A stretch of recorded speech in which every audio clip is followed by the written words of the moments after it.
We want you to be able to play no matter where you live, what your skill level is, or how much money you have to spend on a game. To that, I'm happy to confirm that Project L will be free to play. That's what I'm talking about! So this free-to-play format that's officially confirmed from Riot Games to be coming to Project L, it's not necessarily something new for Riot Games themselves. However, for a fighting game, it's definitely going to be a big deal, and there's only really been one game to go with the free-to-play format, and that is Multiverses, which came out earlier this year. So with a lot of eyes on Multiverses and Project L, going away from like the initial price tag and the seasonal DLC for new characters and all that stuff that we're accustomed to, this is definitely going to be something new to the genre, but also has a lot of potential, which again with Multiverses they showed. The open beta had an all-time peak of 144,000 players over Steam, which beats out any other fighting game by a long shot and doesn't even account for console numbers considering how that was just from Steam. You even have the director of Tekken saying on record with a quote, "If Project L is free to play and is a success, it could completely shake how fighting games are made in the future." And now we know for sure that Project L is going to be free to play. So again, there's a lot of people within the industry that have a very close eye on how a free to play fighting game can work. Now go back to Multiverses for a second and take a look at the player base more so today versus when the open beta was coming out.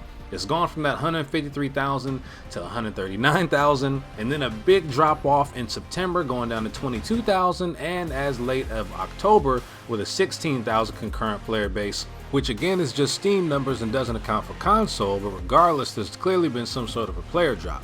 Now of course no brand new game is going to keep the same amount of concurrent players as when it first came out. There's always a natural drop off that happens, but in Multiverse's case, it launched without a rank mode or an arcade mode, which in my personal opinion definitely had a big impact on the player base dropping down a bit.